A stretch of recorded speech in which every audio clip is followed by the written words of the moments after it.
Okay, well, good morning. So my name is Megan Garcia. I'm the operations superintendent here at the Bartlesville Research Center. I've been with Chevron Phillips for 15 years, various roles, and then I've been an actual mid-level leader, which is what we call it in our organization when you have multiple layers of leadership, for about the past 6 or 7 years now. So within our organization, both down in the manufacturing facilities and now here at Bartlesville. So I'll be interviewing you today. okay. So how would you describe your management style? So my management style is very trusting. So I'm not a micromanager by any means. I don't want to micromanage.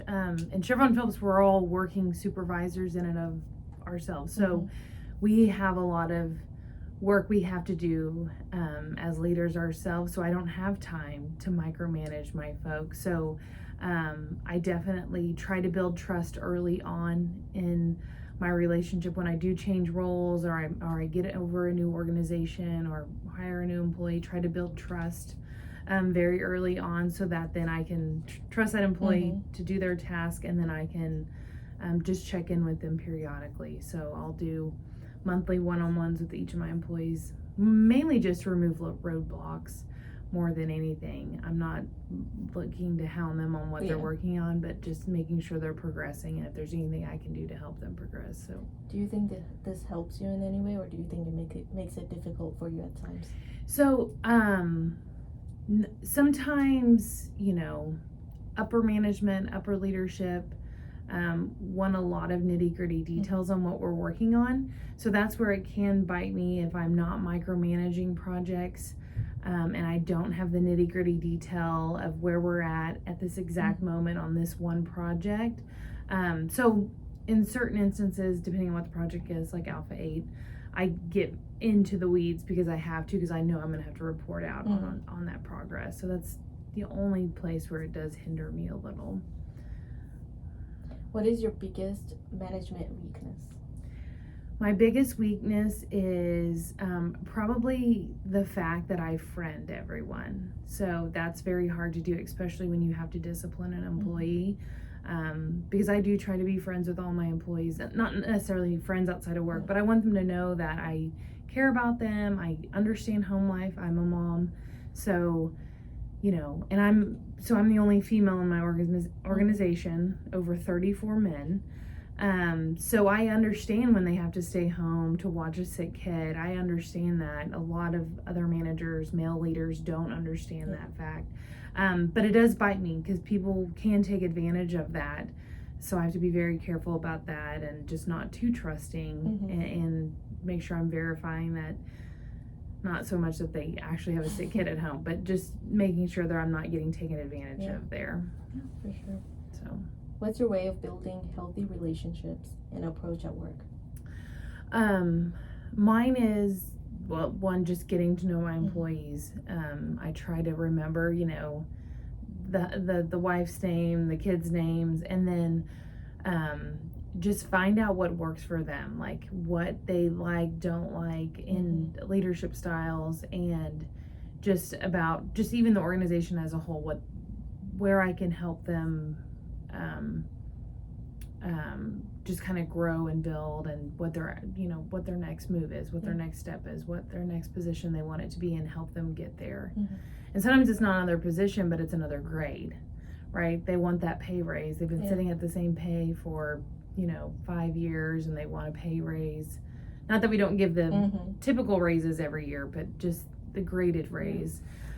So I try to go for that, especially if it's a solid, great employee that does good work. I try to go after that. So, which supporting skills do you think are most important when it comes to leadership? Say that again.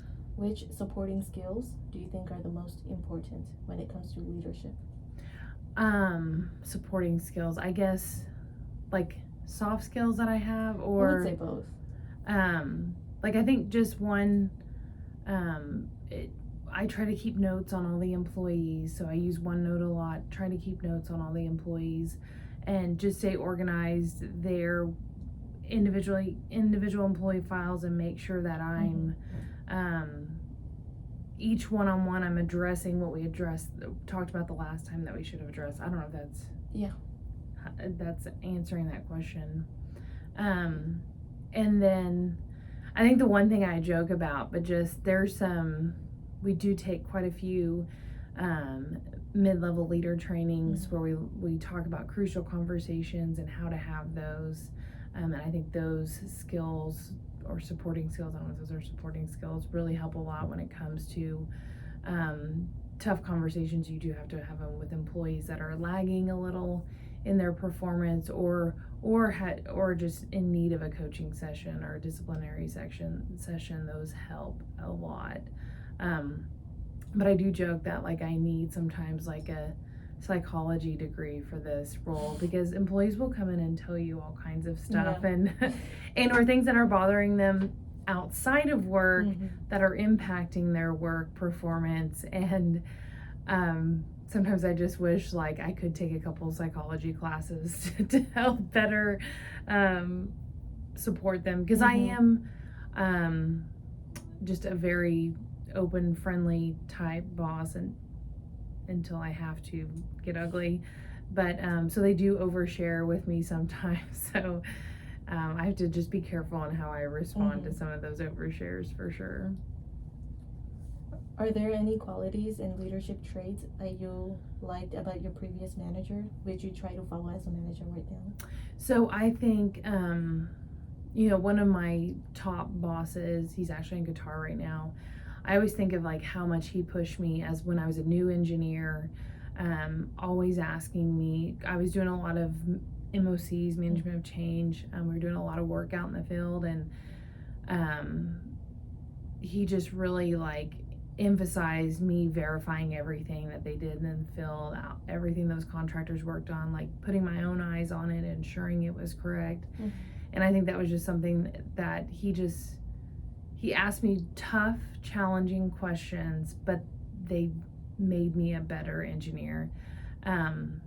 So in my previous role, I was over a lot of new grad engineers, so I was able to really implement that and just make sure I was setting the right tone, asking the right questions, so that they would know that that was required of them to really look into and verify.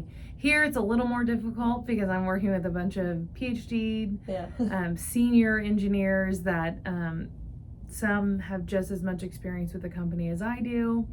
So I have to kind of like, but yet they still need help and support in like really digging into some of our project work and the maintenance work that's going on in the field. So I just have to tread a little more lightly so that I don't offend them when I am asking those questions. Did you verify this? Did you make sure this was installed correctly? I have to tread a little lighter because I don't want to offend them that they don't know what they're looking at or doing, or that they didn't already verify those things. So how do you approach making difficult decisions that affect the entire team? So the one thing, they really teach us is we have to get behind that decision ourselves. So I have to really, talk to the HR business partner, talk to my manager, ensure I know all the reasons why the company has decided to make that decision before I go then implement it to my group, and just make sure all the questions that came up in my mind, I get those answered, because those same questions are going to get hit 34 times. I'm going to get asked that from my people. So I have to make sure I have all those answers lined out. And if I do get asked a question that I just can't answer, and I just have to let them know I will go find that answer, or push back. It could be a change that I don't agree with either. And it's my responsibility to represent my group. And if they're not okay with it, I will go to Clay, go to the managers and say, we're not okay with this change. And here's the reasons why. So I was trying to emphasize that with all of my folks. Like, you can be against something, but you have to tell me why. And I need the reasonings why. You can't just complain about a change and say you don't want to do this or don't like doing this. I need the reasons why. And they have to be good reasons, because we get paid for every hour we're here, right? So if a decision's made that is going to make some sort of the process take longer, so be it.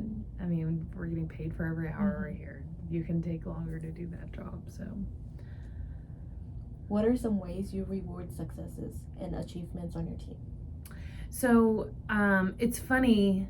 This is also one where it's a little difficult because some people don't like, you kind of learn what people like and don't like. Some people don't like getting called out and like rewarded in front of everyone. But I do try, well, you see my office. Beach towels, hats, like I do try to like throw out a freebie when anybody does something great and then I really use the IR program, so the immediate rewards program, quite a bit. I try to. It's funny. I want to reward my folks, but it's a lot of effort to like enter a immediate reward and request, and you got to write it all up, and then you got to get it approved by the leadership team. So, a lot of leaders, managers, supervisors don't even do it because it's such a process, but that's another one of those where it's like, no, you will take the time to write up about this employee because they're deserving of this immediate reward. So yeah, freebies, immediate rewards, occasional call out, and or take someone to lunch. It's just a little thing sometimes just to show your appreciation. So, what are some of the things you plan to do with your team for professional development? So the one thing it's funny, the professional development network in and of itself is starting to bring in some classes that we've just really needed here in Bartlesville. But I just try to encourage my team members just to look for opportunities. They know that I'll pay for them to go to any course or any class that they think could help them develop. I do have quite a few folks that just want to stay where they're at, right? They are content. They want to stay in the research operations organization and they don't want to go anywhere else, and that's fine. So long as they're progressing the research and they're happy with that. But I think I'm just trying to encourage my employees that they can get involved in those other opportunities and making sure they know that some employees are a little gun shy on doing these extracurricular activities because they think their manager will disapprove of it. So I always just let them know, I want you to be involved in these different organizations or outings to help you just develop yourself and just do something outside of the mundane everyday work that we do. So, what do you feel is the most challenging aspect of being a leader? Most challenging is just those employees that are just here to make a paycheck. So they're not underperforming, but they're not overperforming, and they just don't get excited about anything, and or they just are pessimistic. So it's really, that's the most challenging to me, is just working with those folks and trying to get them excited, right? So I've worked for CPChem for 15 years. Never will work for anybody else, God willing, but I'm excited about what we work on, love this company. So to have an employee that's just meh, it's hard for me. So that's really challenging for me to get them pumped up, get them excited about the research that we're doing. And sometimes it's just not in them. And I've actually had an employee who's in that meh category. I don't know what the other category to put him in.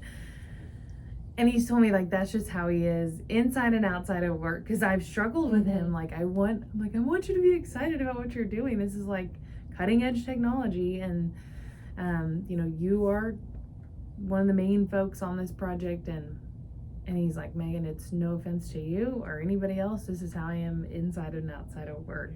So